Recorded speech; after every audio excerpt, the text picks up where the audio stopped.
You know that feeling when someone cuts you off in traffic, or your boss sends a passive-aggressive email, or a friend flakes on you again, and your whole day just tilts.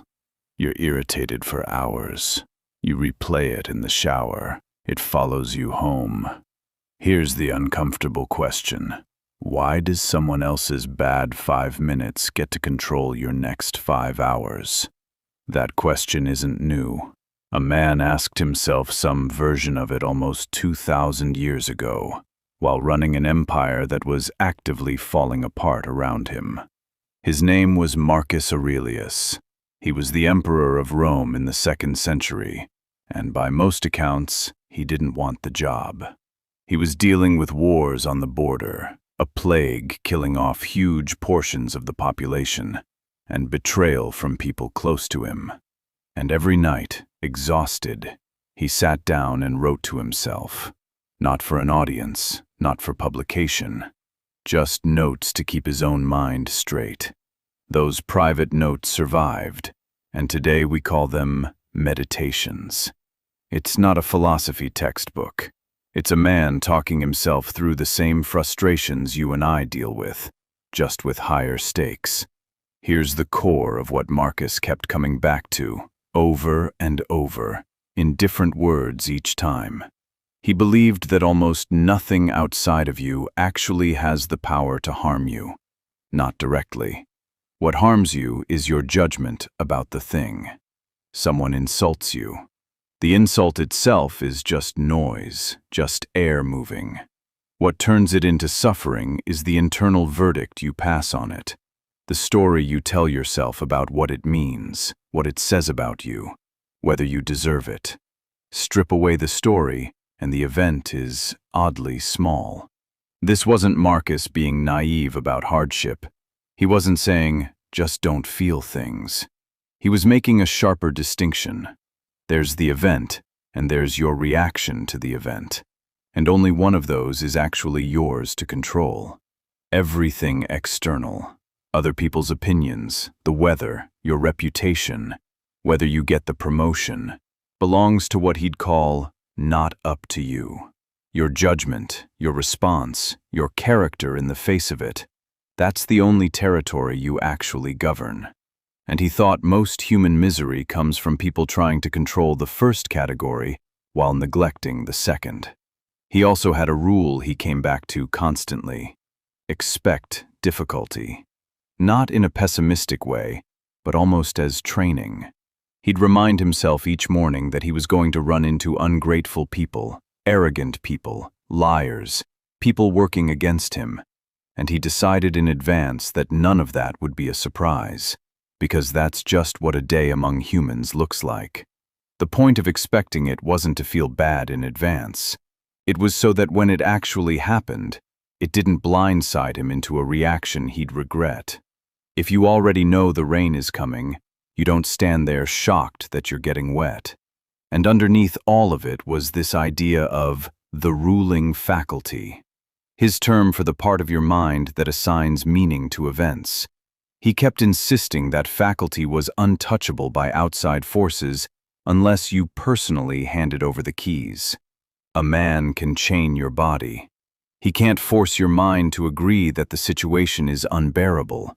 You do that yourself, and you can just as easily not do it. That's a decision, made and remade, sometimes several times a day. So bring that back to the traffic, the email, the friend who flaked. Say your boss sends that cutting email. The email itself is just text on a screen. What actually ruins your afternoon is the internal monologue that follows. He thinks I'm incompetent. I'm going to get passed over. This is proof I don't belong here. Marcus would say, notice that you wrote all of that. The email didn't. You did. And if you wrote it, you can also not write it, or write something else entirely. Maybe he's stressed about something unrelated. Maybe it's just a badly worded message. Maybe it means nothing about your competence at all. Same with the friend who flakes for the 3rd time. You can spiral into, nobody respects my time. and let that eat your evening. Or you can separate the two things, the fact of him flaking, which is his behavior, not up to you, and your response, which might be calmly deciding to invite him less, or having an honest conversation, or just letting it go. Either way, you're acting instead of stewing. This is the actual discipline Marcus is describing. Not suppression, not pretending you don't care. It's catching yourself mid-reaction and asking, is this the event, or is this the story I've built on top of the event? Most days, most of the anger and anxiety you're carrying is the story. Now here's where people usually get this wrong, and it's worth naming directly, because this idea gets flattened into something it's not. People here control your judgments, not the external world, and turn it into an excuse for passivity. Well, I can't control it, so why try to change anything? That's not what Marcus was doing. He ran an empire. He led armies. He worked constantly to change the world around him. The point was never, don't act. The point was, act fully, and don't tie your peace of mind to whether the action succeeds the way you wanted. You do the work. The outcome was never fully yours to guarantee anyway. The other misread is turning Stoicism into emotional numbness, the stone-faced guy who feels nothing. Marcus wasn't cold. He was grieving, frustrated, and lonely plenty of times in his own writing.